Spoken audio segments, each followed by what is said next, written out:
अस्सलाम वालेकुम नाज़रीन। डॉक्टर दानिश रियल फोकस के साथ हाजिर है। नाज़रीन, जिस तरीके से आपने देखा कि अब ये जो भी सेनेट का इलेक्शन होने वाला है वो खुफिया बैलेटिंग से होगा, मैं इसके ऊपर डिटेल में बात करना नहीं चाहता। ऑलरेडी मैं अपने ट्वीट्स और अपने प्रोग्राम के ज़रिए कर चुका हूँ। कल का जो इलेक्शन है बहुत ही अहम इलेक्शन है और इसके ऊपर जो सबसे बड़ा इलेक्शन है वो यूसुफ रज़ा गिलानी और जनाब हफीज़ शेख साहब की तरफ से है। अब सवाल ये पैदा होता है कि कौन जीतेगा, क्योंकि इस वक्त तकरीबन कोई 341 की सीट है इस्लामाबाद की सीट के हवाले से मेंबर्स की, और उसमें से 181 हुकूमती अरकान है और 160 जो हैं वो पीडीएम के साथ खड़े हैं। और अगर दोनों अपने अपने कैंडिडेट को वोट देते हैं तो यकीनन हुकूमत जीत जाती है। लेकिन सिचुएशन बहुत तब्दील हो चुकी है और इस वक्त क्योंकि खुफिया बैलेटिंग से है और इस खुफिया बैलेटिंग के बुनियाद पर जो वोटर्स होगा या जो वोट डालेगा उसकी सीक्रेसी को कायम रखा जाएगा। बहुत बड़ी तादाद मौजूदा हुकूमत की है जो हुकूमत इमरान खान के फेवर में नहीं है, इमरान खान को सपोर्ट करने को तैयार नहीं है, क्योंकि इस मौजूदा हुकूमत में बहुत बड़ी ग्रुपिंग है। वो MNAs MPs आज बिलबिला रहे हैं जो कल तक इनको पूछा नहीं जाता था, आज उनको अहमियत दी जा रही है। इस बुनियाद पे भी वो नाराज़ हैं। और दूसरा ये है कि एक IMF के नुमाइंदे को इमरान खान ने सेनेट का टिकट दिया है और PTI का नहीं है, इस पर बहुत इख्तलाफ है।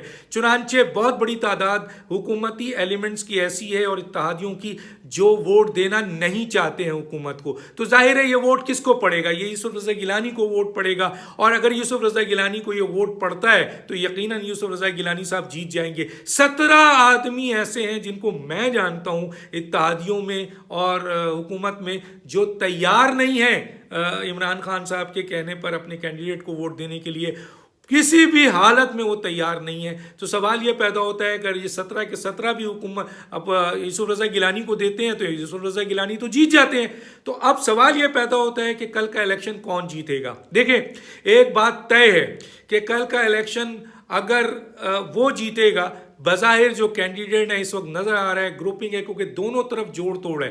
हुकूमत की जोड़ तोड़ इसलिए नज़र नहीं आ रही है कि एजेंसी उसके साथ है, हुकूमती सारी एजेंसीज उनके साथ है, मीडिया उनके साथ खड़ा हुआ है, क्योंकि मीडिया की गर्दन उन्होंने पकड़ी हुई है। अपोजिशन तो बेचारों के साथ ना कोई हुकूमती एजेंसीज है ना मीडिया खड़ा है, तो वो चीज़ें नज़र नहीं आ रही है। लेकिन हुकूमत जो जोड़ तोड़ कर रही है, जो पैसों की, जो दबाव की, जो लालच की, जो दूसरे लोगों को जोड़ तोड़ कर रही है, जो पैसों का और जो पकड़े हुए लोगों को दबाव मारपीट भी शुरू हो गई है, वो तो थोड़ी बहुत नजर आ रही है लेकिन ज्यादा नजर नहीं आ रही है। लेकिन अपोजिशन ने जो कोशिश किया, खासतौर पे आसिफ अली जरदारी का ये एक बड़ा गेम है जो उन्होंने किया है। यकीनन इस गेम में उन्होंने इस्टेब्लिशमेंट को अपने साथ जरूर रखा होगा, क्योंकि एक बात तय है कि कल का इलेक्शन अगर यूसुफ रज़ा गिलानी जीतेंगे तो वो सिर्फ एक ही सूरत पे जीतेंगे कि इस्टेब्लिशमेंट अपने आप को न्यूट्रल कर ले। अगर इस्टेब्लिशमेंट कल के इलेक्शन में अपने आप को न्यूट्रल कर लेती है तो यकीनन ये 17 अफराद और बहुत सारे, जैसे कि पीडीएम दावा कर रही है, वो वोट इमरान खान के कैंडिडेट को नहीं देंगे, वो यूसुफ रज़ा गिलानी की तरफ जाएगा। तो इस तरह यूसुफ रज़ा गिलानी के जीतने के चांसेस बहुत ज़्यादा हैं। लेकिन अगर इस्टेब्लिशमेंट ने पुरानी रवायत को सामने रखते हुए, रविश को सामने रखते हुए, जिस तरह बलूचिस्तान की हुकूमत में, गिलगित बल्तिस्तान के हुकूमत बनाने में, इलेक्शन में और सेनेट चेयरमैन के इलेक्शन में अपना रोल अदा किया और अपनी ताकत पूरी हुकूमत के पलड़े में डाली थी, जिससे रिजल्ट कुछ और आ गया, अगर आज भी यानी कल भी इस्टेब्लिशमेंट ने हुकूमत के पलड़े में अपना वजन डाला तो यकीनन रिजल्ट यूसुफ रज़ा गिलानी की तरफ आने में काफ़ी रुकावट होगी। हो सकता है कि यूसुफ रज़ा गिलानी हार जाए, लेकिन ये बात तय है कि अगर इस्टेब्लिशमेंट इस मौके पे अपने आप को न्यूट्रल रखने में कामयाब हो गई तो फिर कोई ताकत, कोई चीज़ जो है वो यूसुफ रज़ा गिलानी को जीतने से नहीं रोक सकती, क्योंकि आसिफ अली जरदारी साहब ने बड़ा गेम खेला हुआ है। उन्होंने ये भी खेला हुआ है कि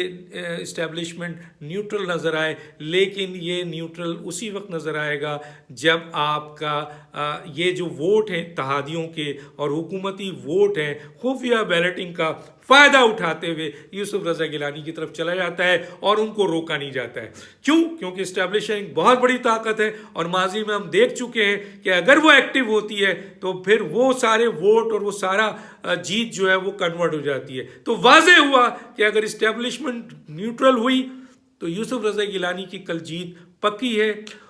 कंफर्म है, और अगर इस्टेब्लिशमेंट न्यूट्रल नहीं होती है तो फिर शायद चांसेस है कि आपके हफीज़ शेख साहब जो हैं ये मार जाएं। मेरा चैनल जो है सब्सक्राइब कीजिए और शेयर कीजिएगा और अपने व्यूज़ ज़रूर दीजिएगा। एक और वीडियो के साथ डॉक्टर दानिश रियल फोकस के साथ हाजिर हूँगा। उस वक्त तक के लिए इजाज़त दीजिए। अल्लाह हाफिज़।